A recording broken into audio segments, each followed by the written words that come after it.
Hello guys, meron lang ako isi-share sa inyo no kasi uh, kwento ko sa inyo ako naoperahan kasi ako ng pulit. So day surgery yung ginawa yung assessment sa akin yung ginawa sa akin no. So day surgery siya. Unang-una kasi yung pulit yung nangyari kasi sa akin na nagkapulit ako. Noong 2019 kasi, nagsimula siya September, na naramdaman ko na lumalakas yung menstruation ko. Talagang lumalakas yung menstruation ko.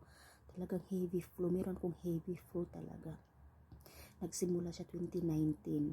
So, nagtrabaho ako. Tapos, hindi ko siya, parang ini-ignore ko siya ba. Baka naman kasi sa edad ko na 35 kasi siya nagsimula, edad ko ng 35 nagsimula na siya na ganun. So nagsimula siya September 2019 hanggat dinadala ko noon. So yung 2 years yun siya na heavy flow. Yun lang yung buwan-buwan siya pero heavy flow talaga.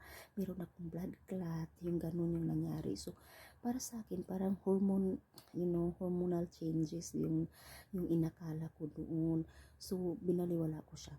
Pagdating nung mga 2022, okay, so parang 2022 doon na naman nagsisimula, October yun or something like that, or July in 2022. Nagsimula siya, nag-iba yung stage ng menstruation ko. Kibali, early siya, parang 10 days before ko mag-menstruation, before talaga ng actual menstruation ko, ganun siya. Meron na akong mga spotting. So, binaliwala ko din pa rin yun kasi sabi ko, ba't may spotting na ako 10 days before ang yung menstruation ko.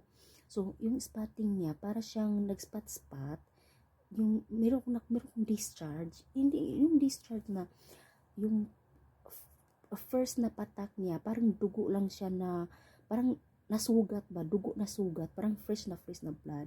Pero kalaunan, magiging brown siya.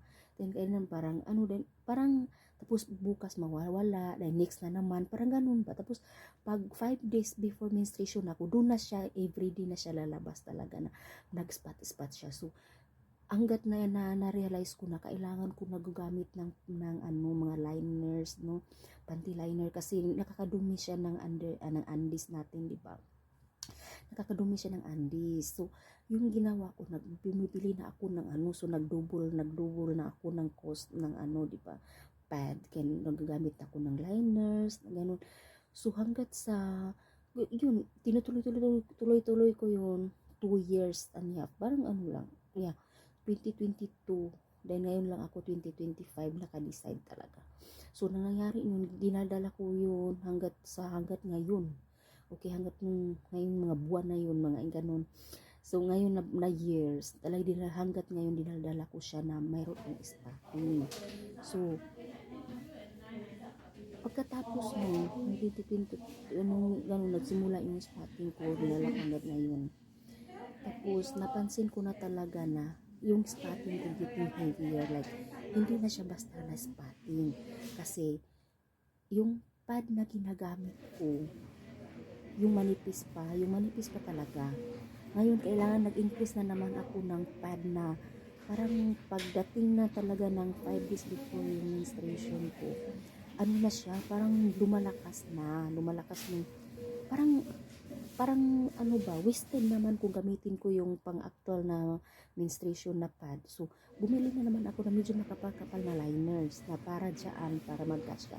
So, naging 3 na yung ginagamit ko, yung for spotting, then yung medyo malakas na spotting na liner, and then yung isa yung para talaga sa malakas na, at saka at saka yung mga humihina-hina, yung hindi na masyadong pero may dugo pa rin, hindi na masyadong mag-flat yun. Para kasi mas makatipid ako noon kasi pag gamitin ko lahat yung hindi ako makatipid. Mas mahal kayo yung yung pad kaysa mga liners, no. So yung ginawa ko noon, yun yung ginawa ko hanggat ngayon 2025. So yung nangyari, hanggat nag-decide ako na pinauwi ako ng amo ko nung February.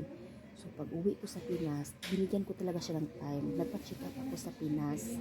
So nagpa-check up ako sa private hospital ako nagpa-check up para mas mabilis yung result kasi pag sa public ang tagal, mag-line-line ka pa o ganun. So siguro mamatay ka pa sa kaka-interviewin ganun, sa kaka-pila mo dyan sa ano, no?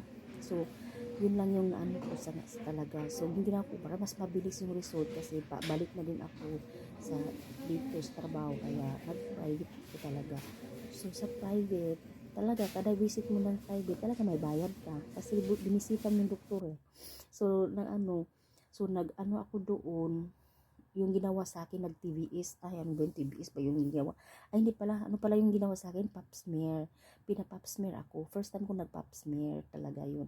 After sa pap smear nag ano ako ng kibali pagkatapos ko ng pap smear nag ano ako pina-refer niya ako for ultrasound para makita. So yung ultrasound nakita doon na suspected for polyp. So no, yung nangyari noon, dinala ko yung result. So pabalik na din ako dito sa trabaho ko. Kaya sinabi ko na sa doktor nga hindi ko na mapuproceed to kasi babalik na ako sa trabaho. Siya nga, paano yun? Sabi ko, itry ko na lang dito sa tinatrabahoan ko dito tinatrabahoan ko dito sa Singapore. Itatry ko na lang dito na ano kibali pa dito ako maoperahan. So wala akong choice, kailangan ko sabihin sa employer ko na ganito naramdaman ko, nagpa-check up ako sa Pilipinas. Yun. Tapos nung nalaman ng amo ko, dali-dali niya akong pina-check up sa private hospital din dito. Kaso lang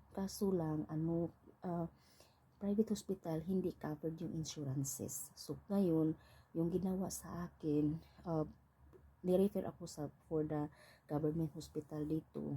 Yun. Ni-refer nila ako dito. Pagkatapos nun, mabilis lang yung pinapapsmear na naman ako dito. Tapos TBS. Ano ba ginawa sa akin? Hindi ko malaman.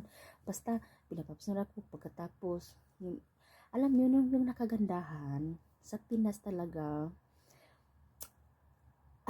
kino-compare nila yung result sa Pinas at saka dito, ano talaga, kung ano yung result sa Pinas na ultrasound, ganun din talaga dito. So, ino-honor siya. So, sabi ko, wow, yung Pinas parang yung pag talagang handang-handa, no? Pag magkapareha sila ng ng findings.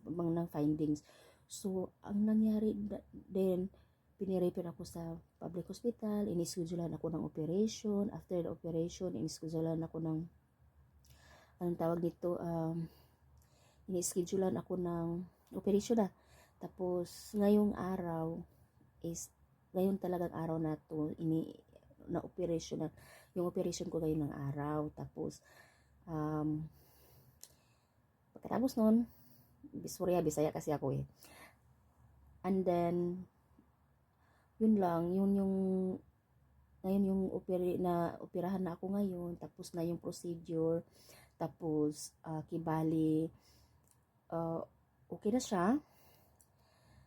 Medyo lang ako may nahilo-hilo talaga, pero alam nyo, isang pulip lang yung nakita sa lahat ng CT scan. Yes, na lahat ng ultrasound sa akin, isang pulip lang.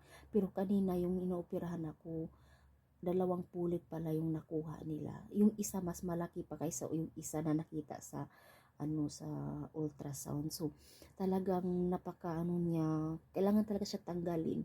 So yung ko lang, yung ang tawag nito, yung bang